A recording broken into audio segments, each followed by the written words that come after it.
Welcome in, welcome in. Thank you guys so much for being here. Welcome to Common Power's little birthday party. You notice that some of us have little, they're like pizza hats, but they're birthday hats. If you want to turn on your Very cute. camera and join in on the fun, you can add a little birthday hat if you turn on your video filters into the video. It's a little fun thing that we're doing today. All right. And we're going to give it about 5 minutes for people to come in. But welcome, guys. Thank you guys so much for coming to our birthday party.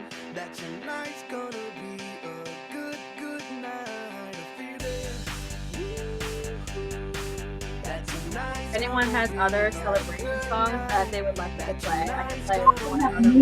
No idea. I had to put a birthday hat on my head. Oh, Mary, if you go to your video and there's like a little arrow and you can click on choose video filter and you can choose whatever filter that you want. Oh.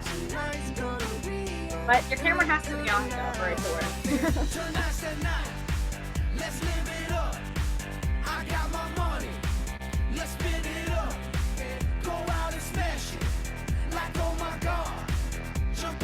If you want to put on a song rack for what we listen to next after the song in the chat, I'm happy to take a recommendation. Otherwise, the next thing that's going to play is Signed, Sealed, Delivered by CD Wonder. Also a great song. Any other recommendations? I see Lori kind of shaking her head.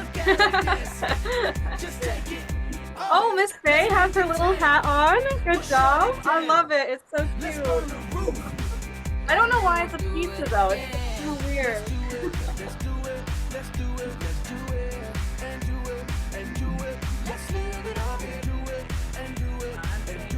More pizza hats kind of here. Like all the staff, you guys definitely should have your pizza hats on. That tonight's gonna be a good night. That tonight's gonna be a good night. That tonight's gonna be. Oh, Mary, your picture changed to brass now. What? Yeah. Picture of brass. That's nice. That tonight's gonna be a good night. Some of you guys came straight from the Gazala Hashmi interview. You guys are doing back to back. Wow, that's pretty hardcore. Thank you so much for being here. Let's say, how is Virginia going? Are you guys excited? Oh, after that session we just had, most definitely. Yeah? Most I'm definitely. excited too. I'm excited to get through all of my old campaign shirts and pull out the new Virginia majority because I do it every 2 years. I gotta find orange, it. the right orange. Can't miss it. It's somewhere deep underneath my bed. Oh, Mary put in the chat. I'm thrilled that a judge would justify funding for Mary. Great smile. Who's been monitoring Twitter right now? Twitter's pretty crazy between Elon and Trump. It's the latest. Let me drop the link in the chat. Latest.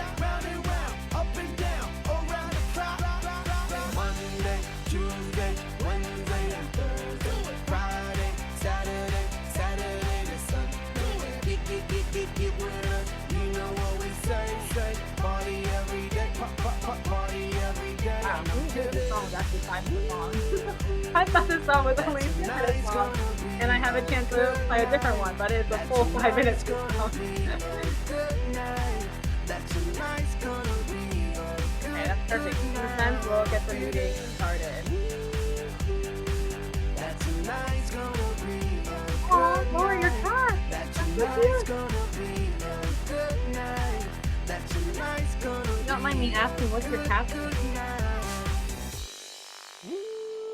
1 of 5, and that's Angelica.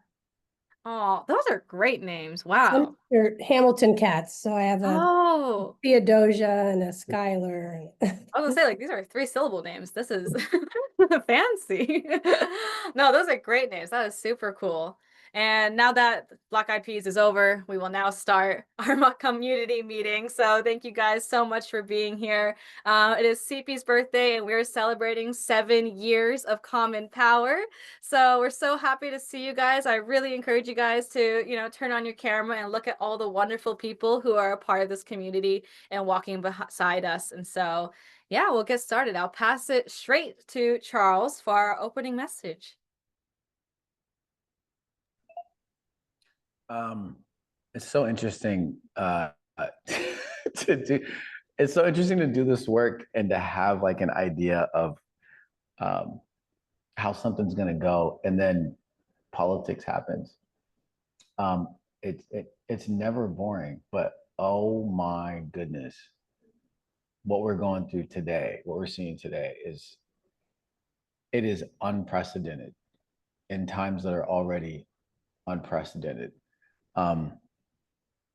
You've got the the president and his former ally, the richest man in the world, fighting each other live in front of us and airing out their dirty laundry. It shows that this is a political environment that is constantly changing.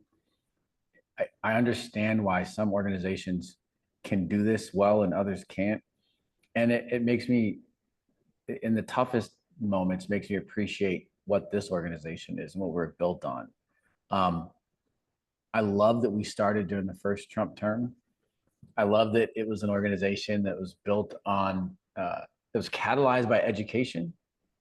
That there were a lot of people who had learned about the history of voting rights in America and civil rights, learned about the people who fought for it, learned about the successes that they had, what it took for them to win, and then decided that they wanted to continue on that legacy. That led us to people wanting to knock on doors in 2018.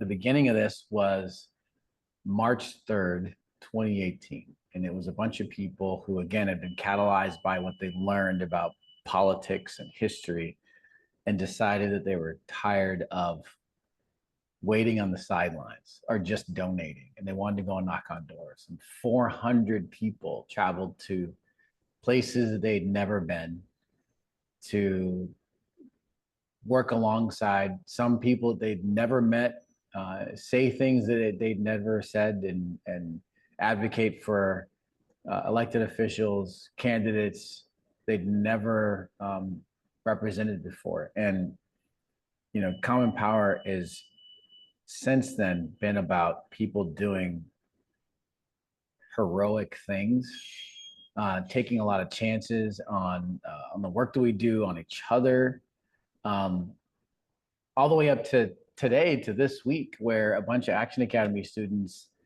hopped on planes and came to this weird city of Seattle to come and meet the people who run Action Academy and to begin the planning for that. One of them actually told us that they paused at the airport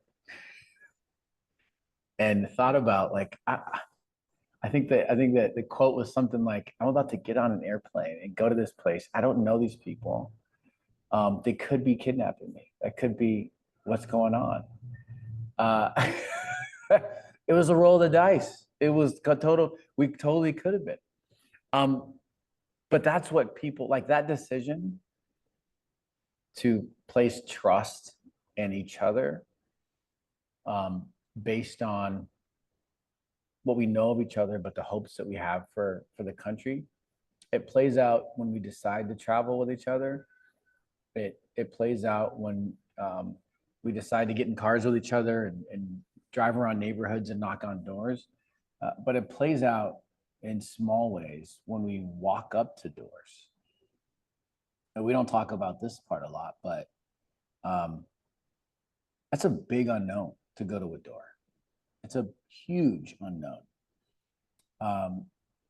especially if you've never done it. But even if you have, these doors, anyone can answer the door. It might be exactly the person you're looking for. It says on minivan, it is a 35-year-old woman who's a registered Democrat. It could be that person. It could also be your husband who voted for Trump. and hates that his wife voted that way. Could be somebody staying at the house and you never know. And so you take this chance when you walk up to a door, and it is trust in the people that are knocking on doors with you. But it's beyond that. It's a little bit of faith in humanity. It's a little faith in society. And that's what we practice at Common Power over and over and over again. It is belief and hope and faith in things unknown that are very, very human things. We don't present you with a bunch of data to get you to come and knock on doors.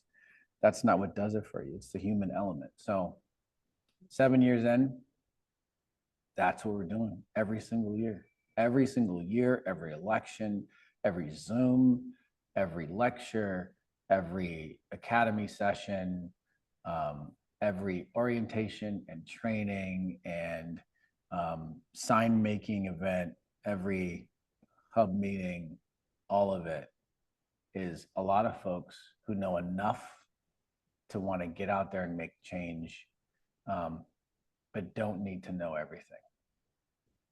A lot of people who are 100% comfortable with 70% certainty and leave the rest to their fellow human beings. That's what this community is.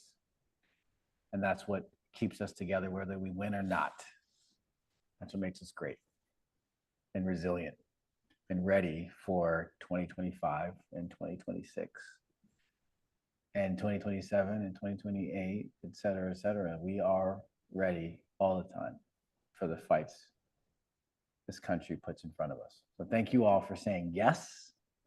Thank you for committing to this work over and over and over again, because it's not just one time. You got to recommit and ask, do I still want to do this? Do I still believe in this? Does door knocking matter? Does it work? Is this country going to be around? All that. And so you have to keep making decisions to keep fighting for it. So thank you for the decision that you're making now to continue with us. And happy birthday to Common Power. All right. Thank you, Charles. And thank you for leading the way for the rest of us, honestly. We would not be where we are now as an organization without you. And so thank you so much for being a leader of this organization. I feel very, very lucky to work at this org. And so I'm excited for our team and for our community here to celebrate. And so I'm going to get started. I just share my screen. Please let me know if you can't see it. You might have to toggle at the top. I'm getting thumbs up from Jenny, so we should be good to go. And so welcome to our monthly community meeting. It's a special one. As you heard, it's Common Power's 7th birthday. And so we're pretty young. We're still elementary school, but it's an important birthday nevertheless. And so I'm going to go through our agenda really quickly. We're going to talk through what's hot at CP, as we always do, so we can get you guys caught up on what's coming in the next 2 weeks. And then we're going to go through the different arms of Common Power. We're going to celebrate Common Power and the work that they've done through the Institute, Action Academy, and Fieldwork. Each have done amazing things, have incredible achievements, and we're going to share some of those achievements with you guys. And we'll hope that you guys stick around to do a little bit of community share outs. I mean, this chat is pretty hot right now. We want you guys to keep typing in it. So I'm going to feed you a little bit of prompts throughout this meeting. But this is a great space for all of us to enjoy the fact that, you know, we found Common Power, that we're here to stay, that we've met so many special people and have built this beloved community together. And so, yeah. And then we have a special announcement at the very, very end. And so really hope you guys stick around with that. And we'll get started. Nope. Okay, what's hot? So as always, we're very, very busy. Starting literally tomorrow, we're flying over to New Jersey. We're going to be knocking on doors for Ross Baraka. And so that's kind of our first trip in the primaries. And in that same weekend, some of the CP team is going to be heading to New York to launch our hub there. And we're going to be talking to local folks about organizing in the area, about canvassing, volunteering opportunities. And so if you're in New York, come meet us there on June 8th. And of course, online, we have a couple of Institute courses coming up, from Selma to Stonewall by Dr. Meredith Bagley. That's going to be on June 9th. And you can go on our events page to sign up for there. And then we also have the next day, No More, We're Done with the Assault on Education. And that's going to be on June 10th by Dr. Terry Ann Scott. And following so, they've got a busy, busy week. The Institute's also going to be celebrating their 3rd anniversary. And so they're going to be coming here to Seattle in person, bringing along some of their educator ambassadors to the Northwest African American Museum on June 12th. If you're here in Seattle, come through. I heard there's going to be wine. There's going to be a lot of celebrations and festivities. You can wear your heels maybe. And so if you're here in Seattle, absolutely come join. And then the following day, we do have a sign making party here at the office as part of our staging grounds on that Friday in preparation of the national mobilization for No King's Day, which is Trump's birthday, if you did not know. And he's going to be doing a whole military parade and putting millions of taxpayer dollars to celebrate himself. So we hope that you guys will turn out and show up and go walk on those streets and march and protest wherever you are, whether it's here in Seattle or all across the country. We hope that you share in that effort and mobilize with your folks around you and, take pictures and send them to us.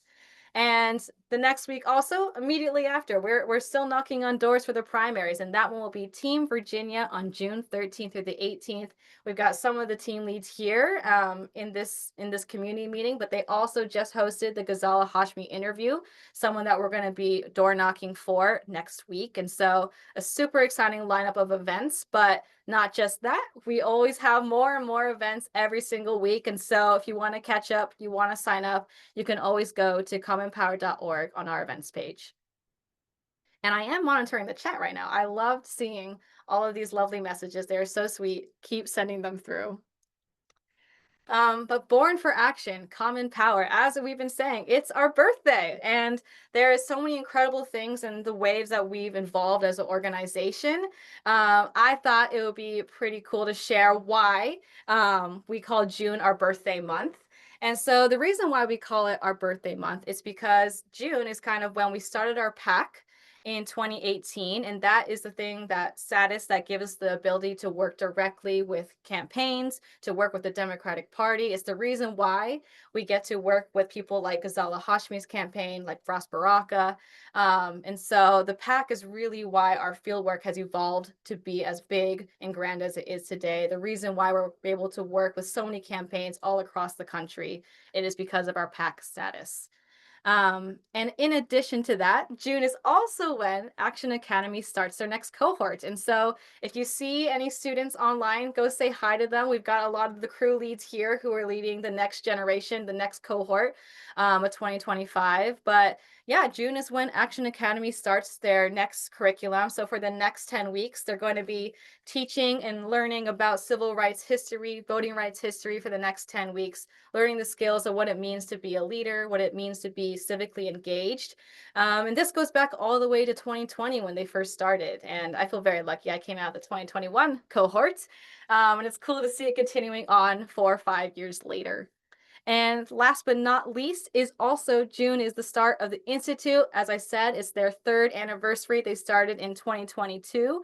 And that is our educational branch where we're able to bring in professors and scholars to teach us truth and history. And it's a really cool space where we've cultivated experiential learning opportunities such as workshops and lectures and learning tours. And if any of you guys have been on a learning tour, you guys know it's probably one of the most transformative experiences of your life. And so it's really cool that we have all 3 of these arms of common power. They all really started in June.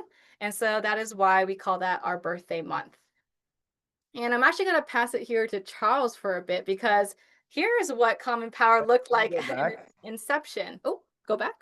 I just want a quick shout out that image right there and all the Born for Action branding. Shout out to the marketing team and Willow for putting that together. That's so compelling. Don't you want to join those people? Like whatever they're doing, it doesn't even like what are they doing? Are they selling shoes? It doesn't matter.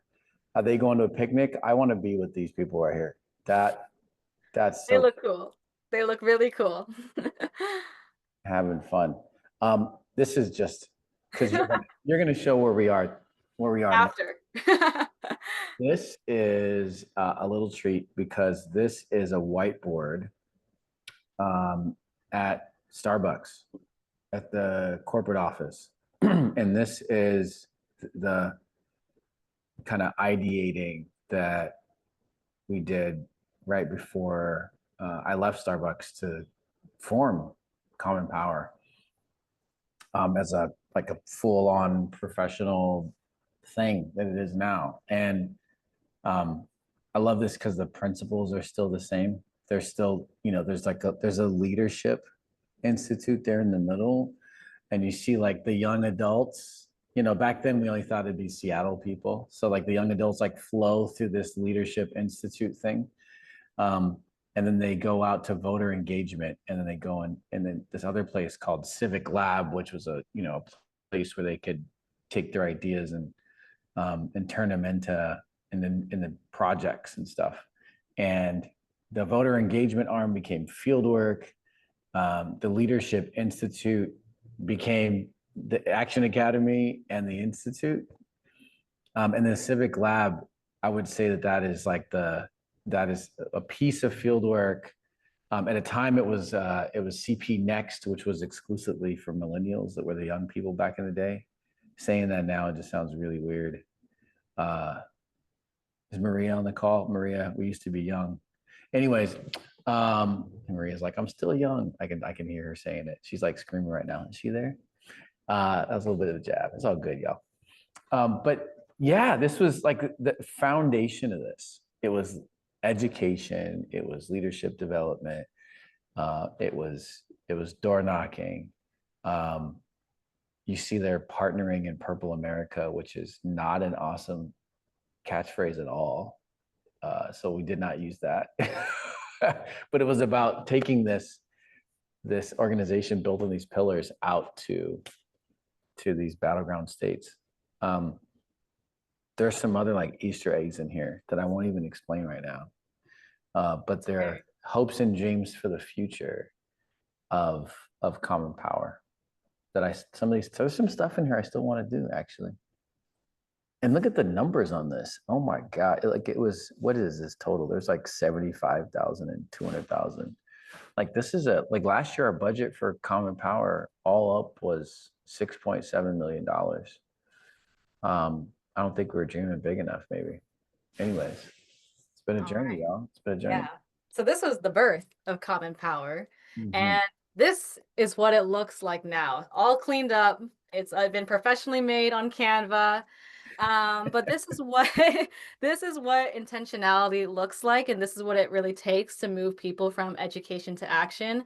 And I think it's amazing that we've been able to build out these programs, the Institute, our volunteering programs, our Action Academy, and not just have these programs that exist in a vacuum, but have these programs that all touch one another. They're all involved in building up our mindset, our mojo, and our mobilization efforts. And so it's really cool to see where Common Power is today, the programs that we have built out to both educate, to build community, and to take action. It's incredible, and it's all about intention. And I think the past 7 years have built up to this. And so this is what Common Power looks like. And we're constantly working towards voting rights. We have never lost that part of our mission. And so we've just built out our programs to be better and better, and to include more people, and to get more people into this community that we have. And so with that, we're going to kind of highlight each of these programs, the Institute, Fieldwork, and Action Academy. We're going to highlight all of them. And so I'm going to kick it to the Institute. And as they talk about all of their achievements, all of their growth, I would love for people to put in the chat, what was maybe your favorite speaker or lecture series? If you have gone to an Institute course, put in the chat, what was your favorite one? Which is the one that was most memorable? And yeah, we'll go from there. And I'll kick it to you, Dr. Scott. Awesome. Thanks, Jessica. Or if you've gone on a learning tour, please put that in the chat too. So as I'm looking at the document that you just showed, that image of kind of what our goal is with voting rights, I would add one more thing under advancement of voting rights, and that's changing the world, because that's what we're doing. We're changing the world. I often tell people when I'm introducing them to the Institute and to the family of organizations that is Common Power, that this is like a voting rights organization like no others. Number one, we are volunteer fueled. And so people are volunteering. They're not getting paid to go knock on doors. They're volunteering to go knock on doors. We have something for every generation, whether it is high schoolers or people bringing their children along, or going through Action Academy and they are college age, 18 to 25, or they are educators. We are covering all of the generations. And so we are quite different from other orgs, and we can go forward to the Institute one. I was sitting here thinking about what I'm going to say, thinking about the pieces that we have added, and we can go to the next one is fine. And looking then, thank you, Jessica, looking then at what people are putting in the chat and the ways that it has changed people's lives. And it's overwhelming in all of the most beautiful ways, because we are unlike other organizations, not only because we knock on doors and we advocate for voting rights and we advocate for candidates who push for voting justice and racial and social justice. And we hit all of these generations, and we include civic leadership, and we include education, and we include a buffering against the assault on truth. We also are a community in the way that a church or a mosque or a temple or an AA meeting or all of these different things are a community for people. It's incredible. I don't know anything that's like that. And it is an absolute honor to sit here and be a part of it. I came to CP as a fellow first in 2021, and then Charles and David came to my house that I am actually leaving in 3 weeks because we're moving to Phoenix. That's why I have no books behind me. Came to my house in October of 2021 and said, hey, we want to do something called the Institute. Would you be down for that? I was a tenured professor at the time, and I left and never looked back because they said, don't dream small. As big as you can dream, we'll all make it happen. And that has consistently been the case with Common Power. No dream is too big. And so we started the Institute and launched it in June of 2022. It's amazing to me and so coincidental, except I don't believe in coincidences, that all of these different branches of CP started in the month of June. And so we are celebrating all of those. We announced the formation of the Institute on January 22, 2022. January 22nd was the anniversary of a teacher's march, often called the Forgotten March, in 1965 in Selma, Alabama, that really catalyzed a number of people to join the marches that we know about from Selma to Montgomery that actually gave us the 1965 Voting Rights Act. We announced it on that day because of our commitment in the Institute to Common Power, the Institute for Common Power, to education. We understand that for people to be sustained in the work that they are doing to advance voting rights, that they have to understand how we have arrived at where we are today, with structural inequality, with systemic racism, with an understanding that we learn from the past to catalyze us and give us strategy and perseverance for the work that we're doing today. And so in the Institute, we do lectures and courses and vision conversations with people like Dr. Eric Foner, Nicole Hannah-Jones, Clint Smith, Dr. Harry Edwards, Dr. Hassan Jeffries. I read these names and I think I can't believe that we've been able to bring these to individuals. Every single one of the vision conversations I just mentioned, we've brought to people for free, because of the support that we've gotten from the community. We have learning tours. Over the course of the past 3 years, I'm looking at this number and I think, I can't believe we've done that. 27 learning tours, mostly to Georgia and Alabama, and then to Tennessee and Mississippi, with over 800 participants.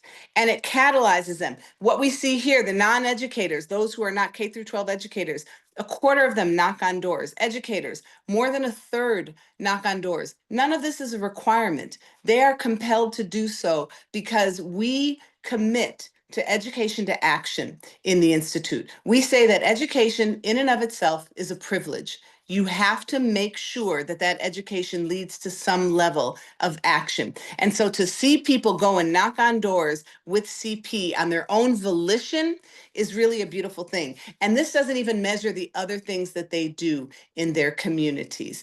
We do this with a team, not just in the Institute, and Jordan Schulte, who is an Institute senior associate, is here on the call, and she's going to talk in a minute. But we do it with a whole team in the Institute, and not just in the Institute. We do it as a collection of individuals. Everybody in Common Power helps everybody out with everything that we're doing. And we do it in community with our volunteers and our supporters.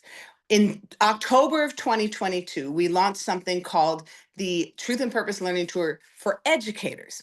And we did it for educators because we watch every day that there's an assault on truth in America. Just yesterday, the Secretary of Education, woefully unqualified to be the Secretary of Education, Linda McMahon, didn't even know who Ruby Bridges was. She didn't know the answer to a number of the questions that Representative Summer Lee was asking her. She is unqualified to do this. They are making teaching quote unquote divisive concepts, which means teaching the histories of marginalized people, illegal.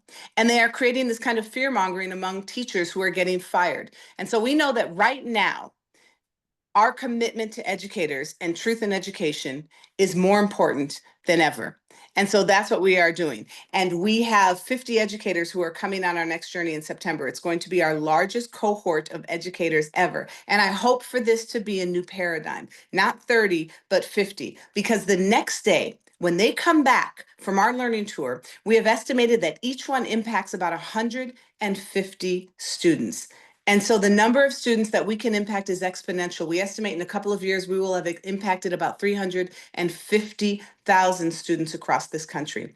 And that is the beginning of the work that we do with educators. They go on the learning tour and then they go to any course that we have for free. They go to any lecture that we have, if there is a charge for it, for free. And they have access to something called our Education to Action Project Fund. There are so many places across this country where monies for things of teaching about marginalized groups are being cut. They're being cut from the federal government.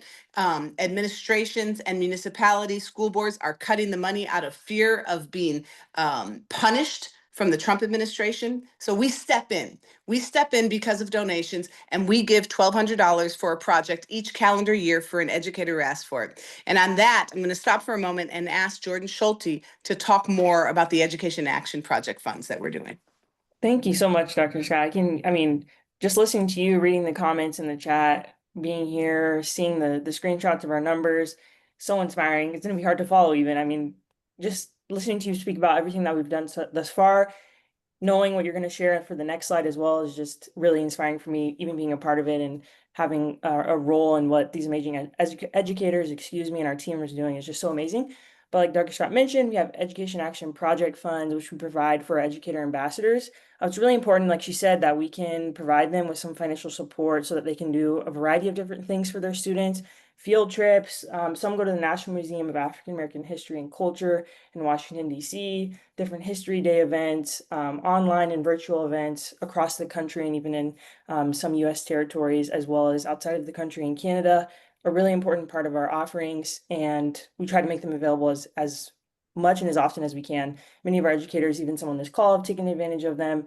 And it's just a really important part of what we do and a way to really help educators and students in the moment now as things are happening. I'm super excited to hear what you have to say too for the next slide, Dr. Scott, about our reach, like you mentioned briefly, and the number of students that we can impact as we continue moving through our upcoming years.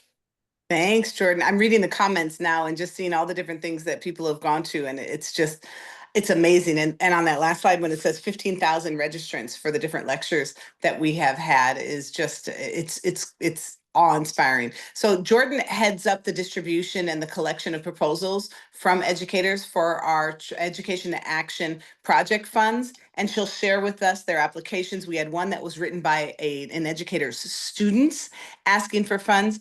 We had one where there was a video thank you that came in from Marley Desiree, who is a principal of a school in Port-au-Prince, Haiti. And he wrote to us telling us how much the funds meant to him, that he was able to buy iPads and implement a civil rights curriculum in his school.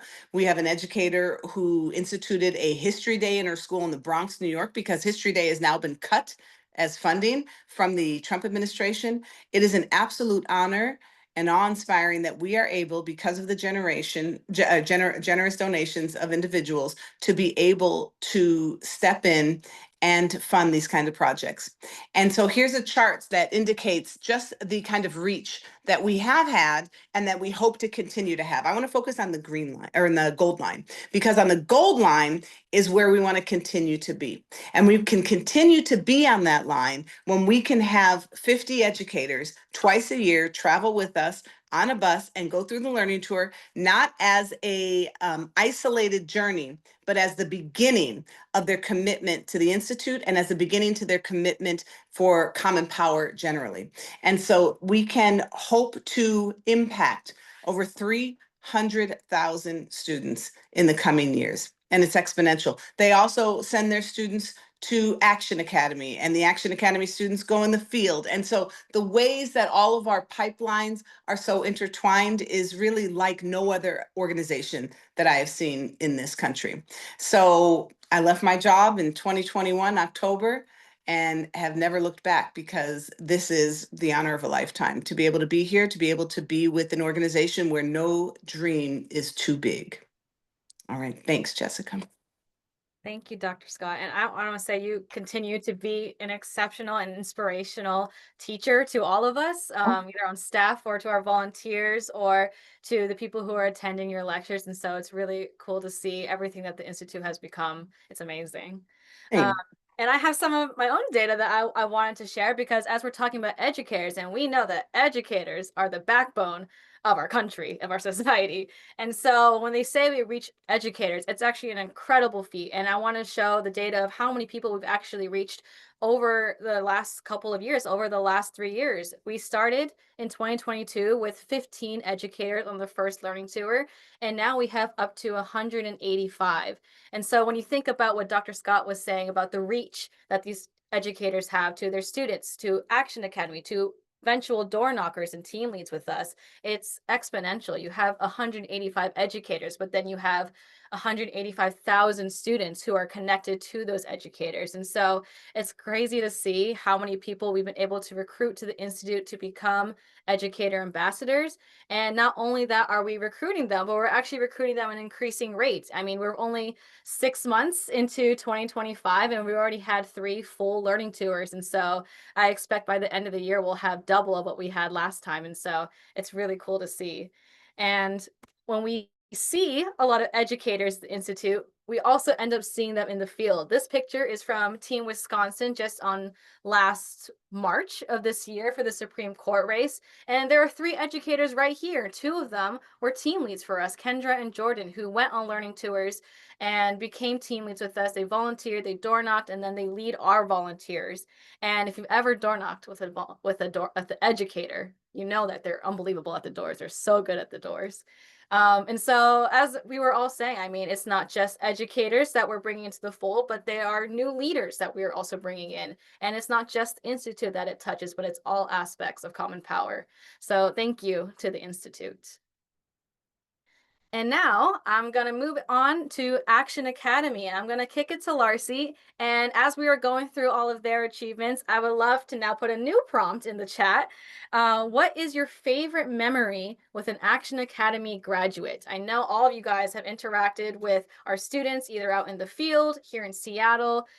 Put one of your favorite memories in the chat. And yeah, I'll let you take it on, Larcy. Thanks so much, Jessica. This is so awesome to see. I've just been doing a ton of reflection, um, really just on overall the growth of our organization, but mainly also because this past weekend we had our crew leads retreat in Seattle. So we're kind of also a little tired from that, but not at all slowing down at all. It's just good momentum to keep going and everything. So a little bit of kind of a backstory on Action Academy as well. Just again, in these 5 years in which this thing has also grown to the level that I didn't think would be growth in that, in that way and in that fast. I just given birth to September, and speaking of September, I'm in the car because she has a performance tonight at her school's multicultural assembly, and so I want to get there on time to get front center to be able to see her. So I want to be able to go and get there on time. So I just given birth to her, and we were looking at expanding programming for CP, and I've done a ton of work in working with young leaders, being a community organizer myself, running a nonprofit where I taught Filipino folk dancing to, K through 12 individuals.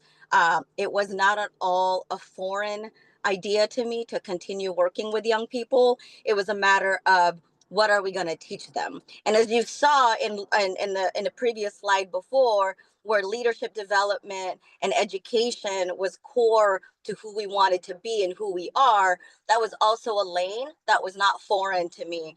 And so I took on the mantle. And if you look back at Action Academy sessions years prior, you can kind of see September like growing also. So it's really cool how all of that is parallel to the history of Action Academy and CP. So here we are. 2020 was I call it the OG cohort. I still give shout outs to the OG crew leads who helped me lead that cohort that year. Also, having given birth to a newborn, they helped me out a lot, keep me stay sane and also awake in some of the sessions that we had there. But shout out to Mina, who's out there, who graduated from UW.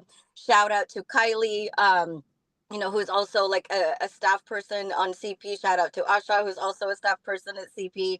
And of course, Layla, who's out there also changing the world the best way she can. So I just love that we've just been so fortunate to be able to have some awesome, great leaders already at the inception of a program like this. So it was not at all like I didn't hesitate at all to start the mechanics of what Action Academy should be. I had a lot of help from those 4 leaders to kind of give me insight of what would make civics fun, what would allow them to sit with me for 10 weeks in the summer to learn about civics and what it means to be active citizen in our country and to learn about democracy. But it wasn't all my own either. I had wonderful help from Dr. Scott, Dr. David, and Charles, really helping me put a syllabus together, and a few organizers that I knew already out there in the work that I've done to be able to put a phenomenal syllabus and curriculum just so students can continue to learn. And over time, it just continues to get better. And today I have to announce, and I'm happy to announce, that we get to add Dr. Hassan Jeffries to our content and to our syllabus this year. And we officially will add him to our legacy speaker series, in addition to Terry and David and Dr. Williams. And it just makes it so good that we have such good people teaching truth, teaching how this content should be taught, and also a bunch of students out there really hungry to consume it as well. So yeah, we can go back to the slides here in a second here, Jessica, because there's so many things we want to share. I know we're talking about numbers and data, and all of that truly signify and symbolize the growth from start to now.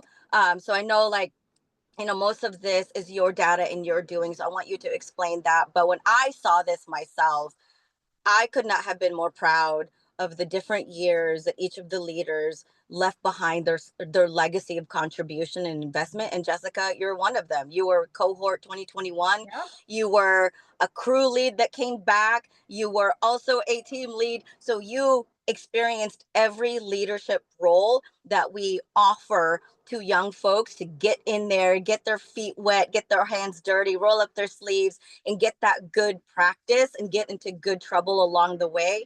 And you are walking success of what happens to individuals with that level of mentorship and care and guidance and development to like what you are today. So I'm extremely proud of you from your origins of Action Academy to now. And just looking at the rest of the people on the screen, I'm just saying I would never have imagined it would be this way, but we committed to the work so that we would have awesome, awesome outcomes in the work that we do. That was beautiful, RC. Oh my God. Thank you so much for the shout out. I definitely would not be here without you and your guidance in 2021. I was still a baby in college. And yeah, like all the crew leads who are here actually on this call, we owe it all to your guidance, your leadership, letting us learn from our mistakes and not, turning us away, but bringing us in. And so, yeah, thank you so much for all of that. And I'm very proud to say that there are over 545 students graduated from Action Academy. And these are not just people who apply, but these are people who stick around for the full 10 weeks of curriculum. And they learn from organizers, they learn from activists, they learn from people who are in the fight now and people who are in the fight from the 1960s. And so you guys have done an amazing job of bringing in these speakers, bringing in people that we can see walking in their footsteps. And so since 2020, there's been a 782% growth. That's a crazy number, first of all.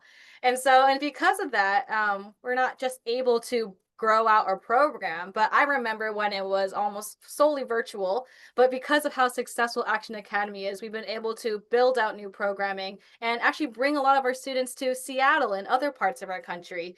And as they go door knocking, as they go on retreats with us. And so I wanted to share this picture from just this weekend. This is this year's cohort of crew leads.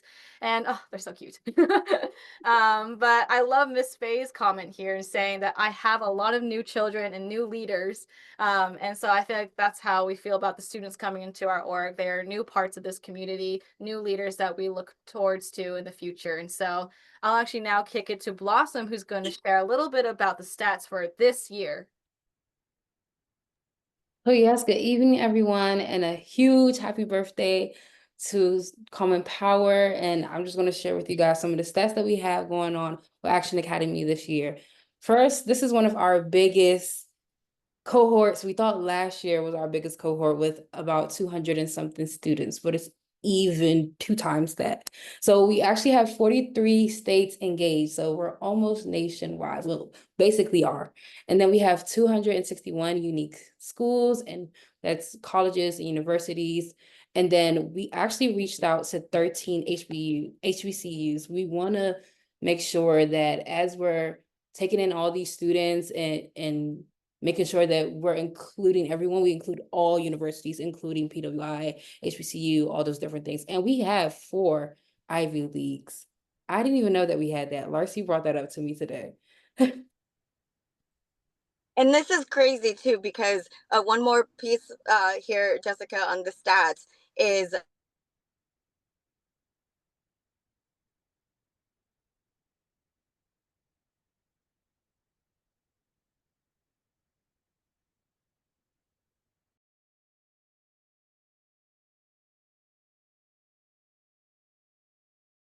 Oh, I think Larcy's frozen, unless my whole screen is frozen.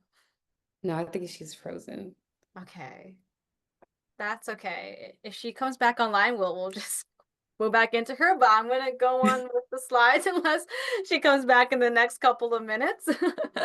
But as you see, we have not just a national community, but a global community. Blossom, I think you mentioned that maybe there are 20 countries that are involved in this year's cohorts. Correct me if I'm wrong. Yes, that is correct. So we have 20 countries. So we're not only national now, literally go global. We have Taiwan, Nigeria, Egypt, Russia. We've vetted out the Russia and China students, promise you guys. We have places like UK, Italy, Canada, like Venezuela, so many different countries.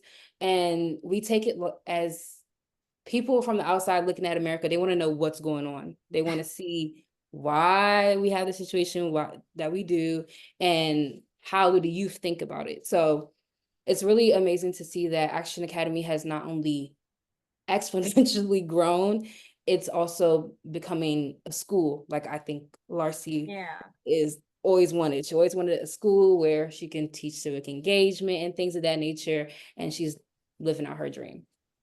Yeah, and I feel like it speaks to your guys' curriculum that now other countries are now looking to you guys, so that's awesome.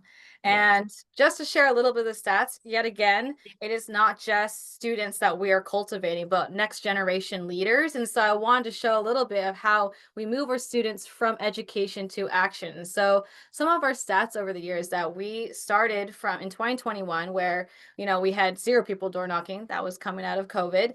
And we had up to 36 door knockers that came from Action Academy who were students who were sponsored and came out with us into the field. And so many of them became volunteers with us, they became crew leads to lead the next generation, the next cohort of Action Academy. They became campus leads, leading on their campus that they're organizing on. They became team leads, leading our teams out in the field. And next, now they also have fellows. And so it's not just Action Academy as a cohort, but it's pillowing out to all these different levels of programming, all these different types of leadership and leadership development that they're experiencing. So it's really cool to see that as the years go on, that does the growth of our leadership. And it's really funny if you look at the 2023 versus 2025 and 2024, of course, it exactly mirrors our election timelines where we see really big peaks during the midterms and presidential. So that's why you kind of see it look like that. But Okay, Jessica, I apologize. I'm back. I'm back. okay. I just want to just say, uh, before we went to the global uh, picture, is just this huge shout out to, Nathania and who else? Lily from Flagler. I mean, the fact that the students have gotten so much out of the program and they're continuing their development and continuing their understanding of what kind of leader they want to be in their community, they are really bringing everyone along. I almost feel like we can create our own little Common Power Action Academy flag and add it to some of the universities, because so many of their students start to pipeline and have become such a tradition that students are coming from these places. And it's really amazing to see how much pride these students also take in going out there and promoting the work and what they do. So our fellows, some of our fellows and some of our crew leads graduated this year, and they wanted to wear Common Power Action Academy stoles. And I thought it was the cutest thing, and that they had so much pride in their growth and their development with us that they were willing to parade across the stage and have this be a symbol and a significant part of their growth and what they're going to do next in life. If you want to see some of those are on our Instagram and our TikToks. So Giove, Nathania, Lily, just to name a few, Hannah, they were wearing stoles as part of their graduation attire. And it was just so good to see how much pride they have for the work that they do, who they are as a leader in our community. And a just big shout out also to all of you in the community who are constantly supporting them, who are constantly receiving them.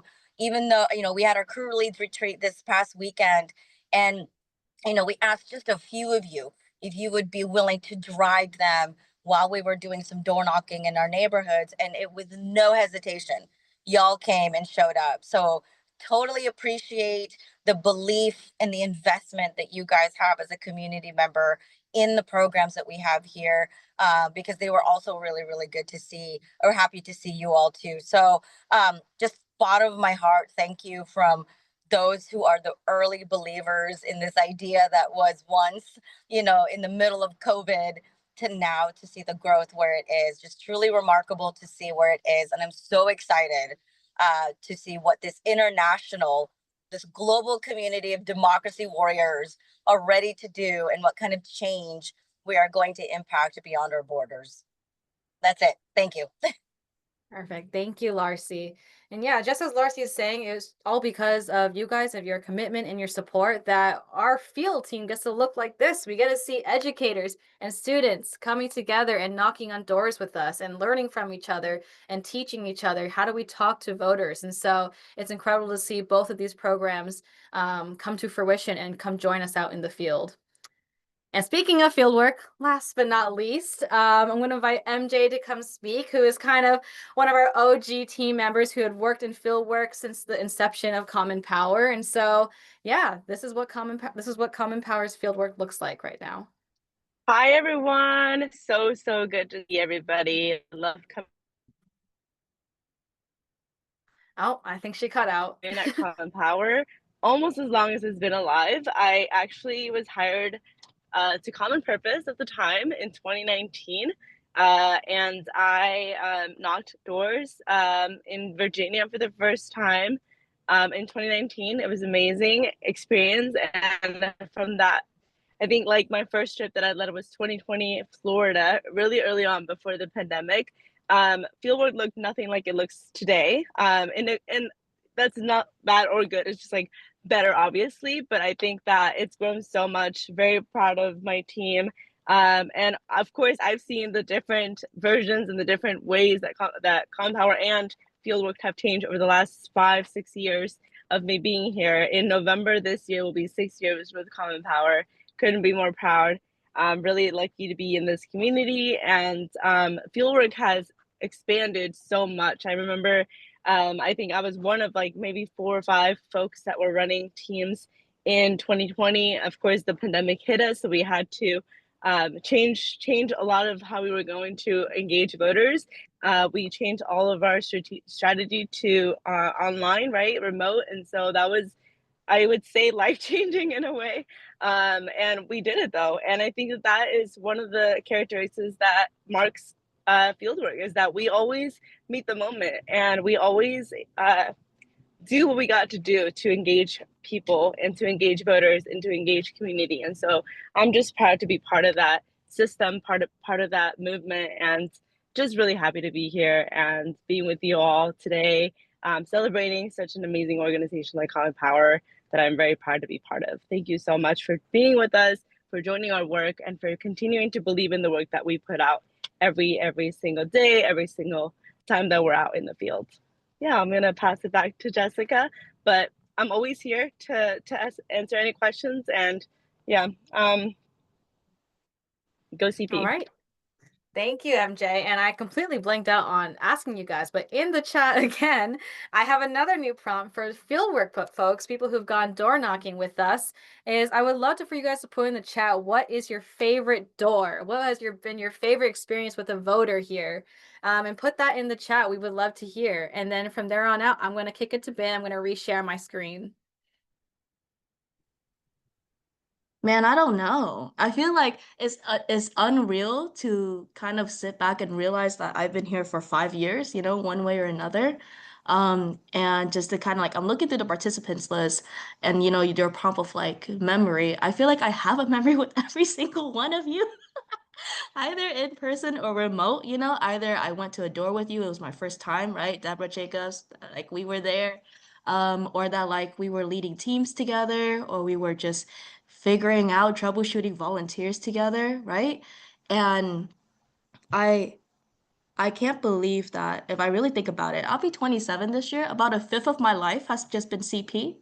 Like so many formative experiences have been with you all.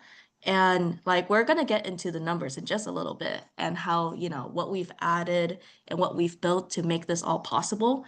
But just to be able to take a step back and realize that this is not necessarily a traditional workplace, that I didn't enter this organization because I wanted transferable skills or that I wanted 2, 3 years on my resume to be an actual job, or that this was like a stepping stone towards something else.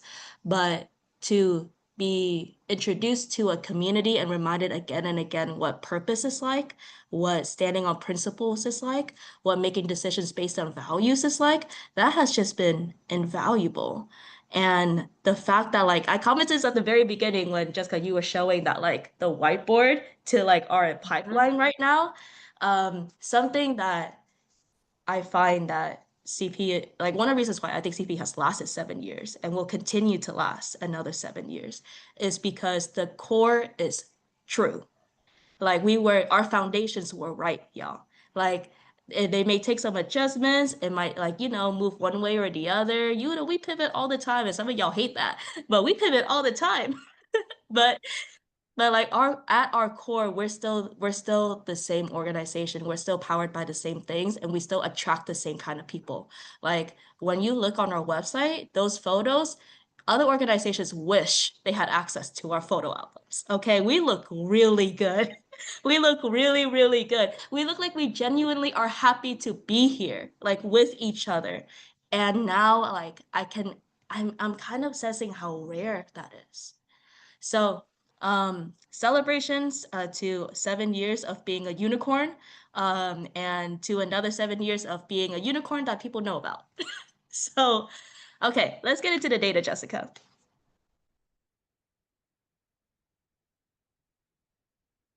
Okay, so I think back in I think Maria was talking about this, like back in 2018, right? It was like 400 people, like who are just like, I'll just buy a ticket. I'll go somewhere.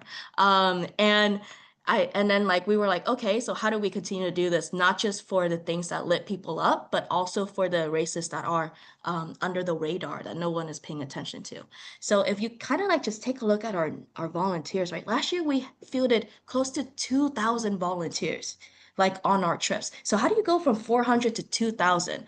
And I think a part of that is the people. I feel like hearing Jessica speak, then Maria, and then I'm going to introduce Matthew and Leslie as well as our newest recruits, right? Leslie got like trained in the last 2 to 3 years, first in Maria, then in ops.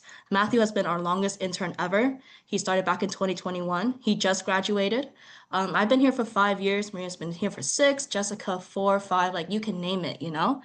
And I feel like it's that commitment to long-term leadership development, as well as like actually installing, building capacity where it's needed, that we're able to scale.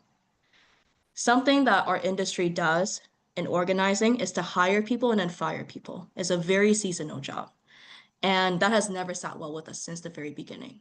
So how do you have, how can you sustain and weather the shocks of a political season or like a political cycle, right? Where you have to be big one year and then immediately downsize the next and then go big and small again. You invest in really good people as your staff so that your system can scale, but not necessarily your people.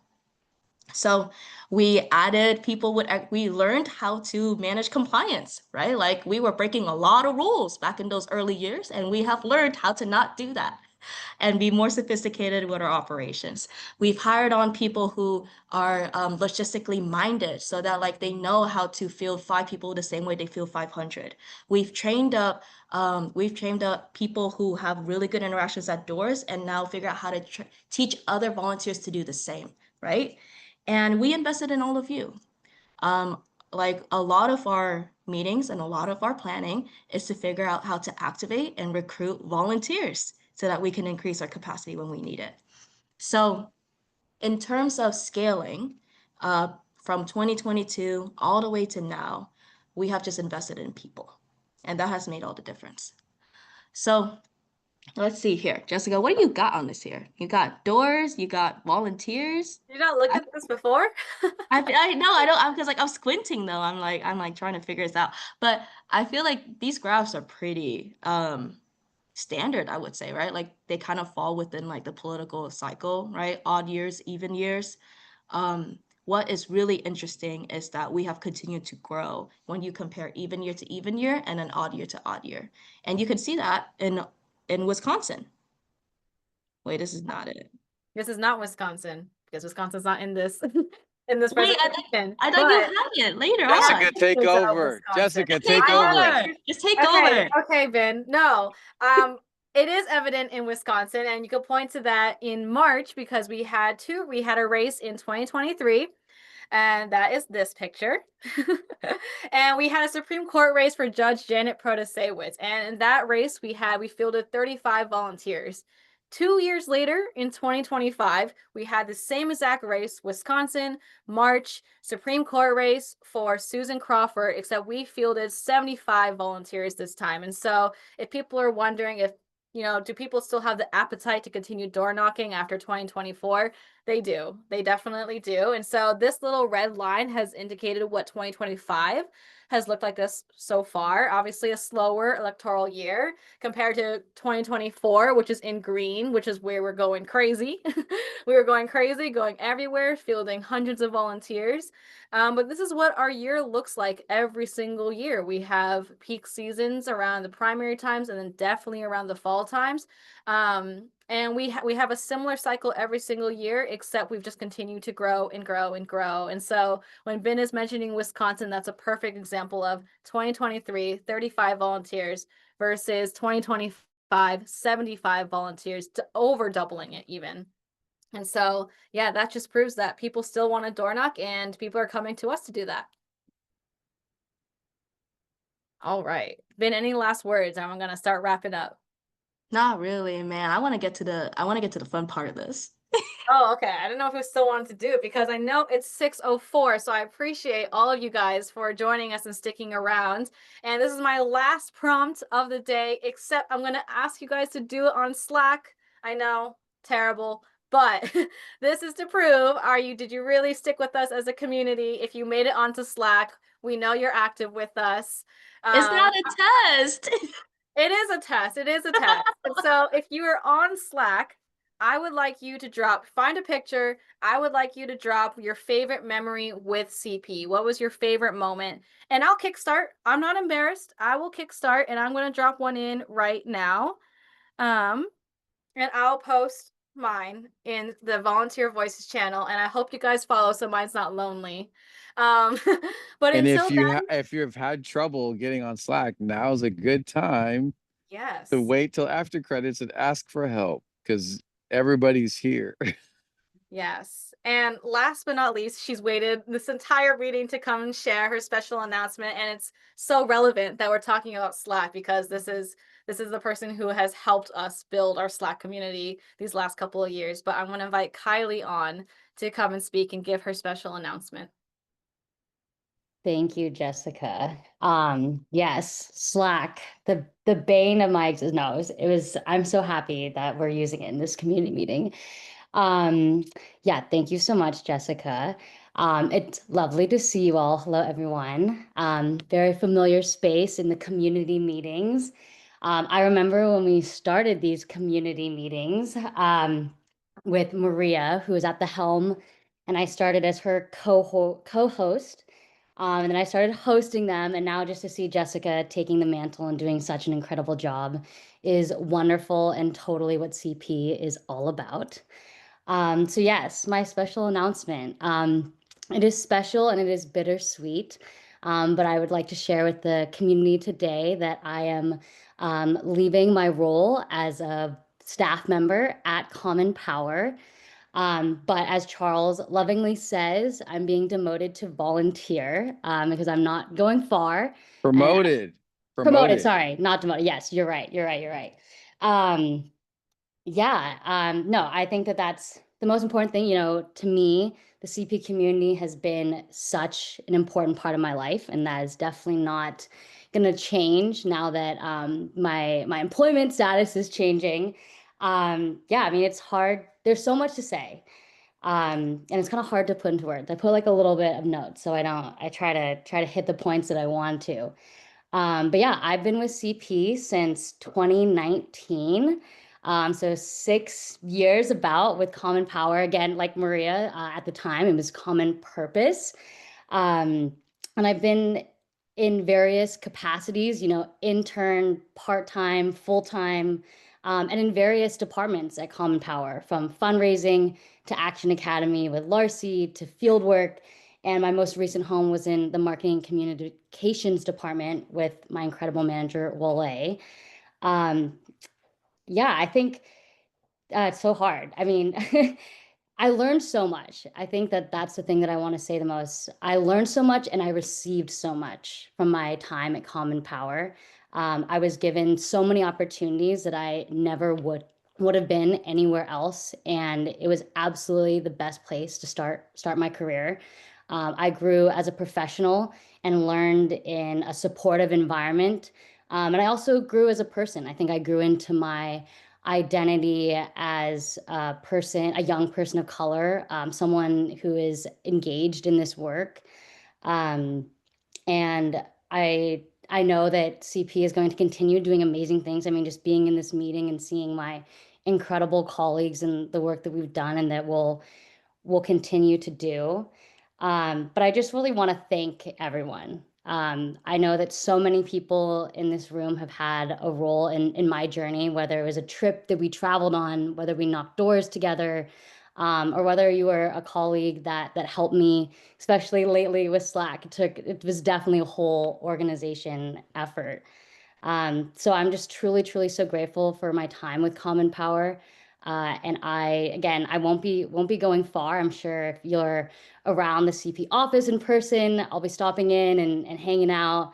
And so, yeah, I think that I remember, you know, when I told David and Charles this news, the most important thing to me was saying, you know, the CP community, I don't want that to go away, because that would feel like a major loss, and that would feel like it would be ingenuine because CP has been there for me as a staff person and all, you know, the personal and professional growth that I mentioned, but also through some really tough times in our country's history. I mean, 2020, even though we want, you know, going through the pandemic, the overturn of Roe v. Wade, was another really poignant part. And then, of course, you know, the election last year. I think that those are the times when you really realize the people that are there for you and how important it is to have people around you that support you, that care about you, that love you, and that want you to improve and do better.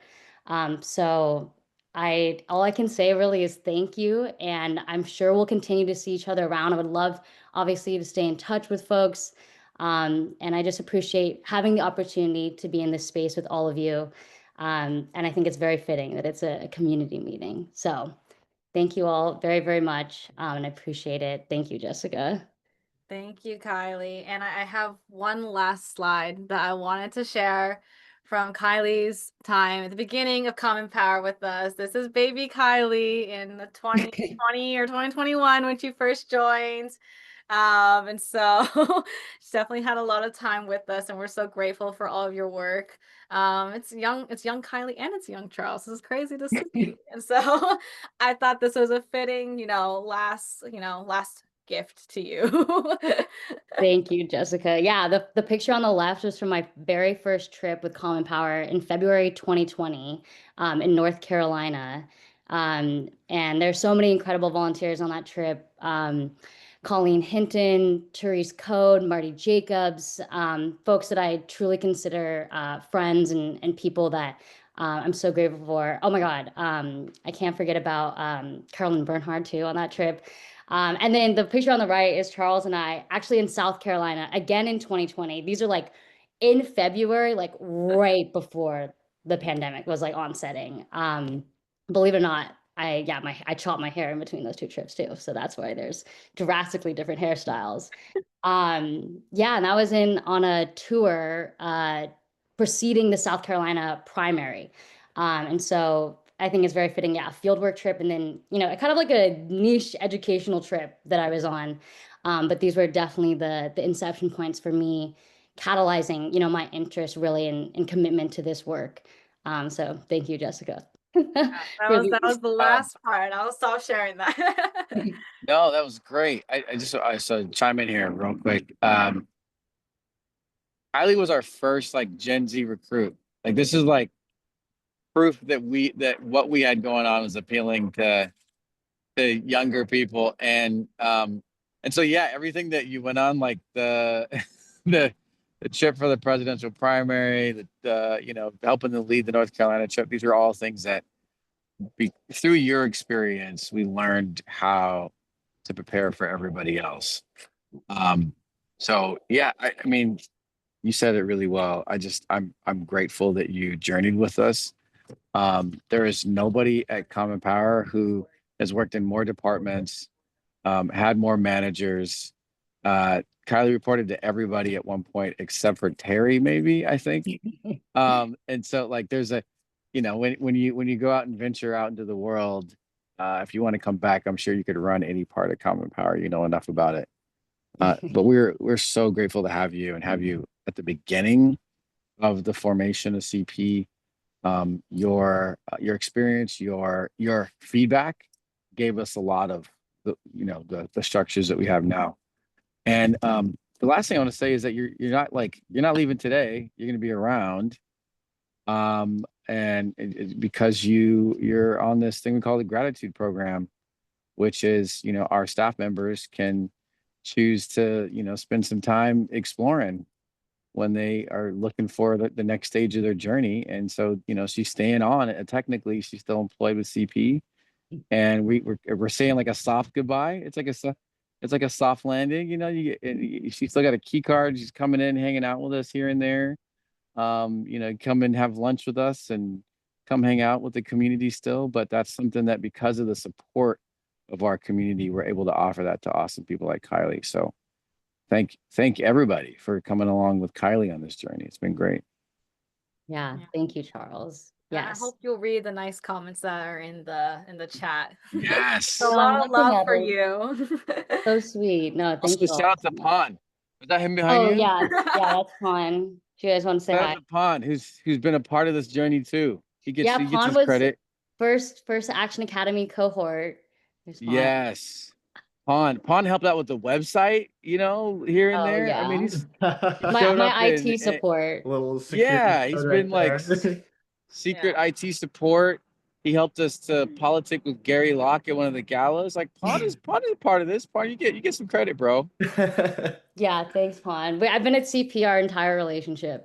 I think literally I you. think we're getting to the after credits right now. Just to preface that. It is This part. No, I love 6:15. this. Give Thank you Common so Power much the for credit for being your here. relationship. No, I love Yeah. it. Keep If you rolling. want to hear a bit more, you can stay on, but feel no obligations to stay for this part. So thank you guys so much. I don't know who really. No, just kidding. Yeah. Who's really down? That's how we can. It's a test. Yep. No, but thank you all so much. And yeah, I guess I should mention part of the wind down or part of taking the graduate package is that I'm graduating in 2 weeks with my MBA from Seattle U. And so I'm very excited. Oh yeah, bye Pon.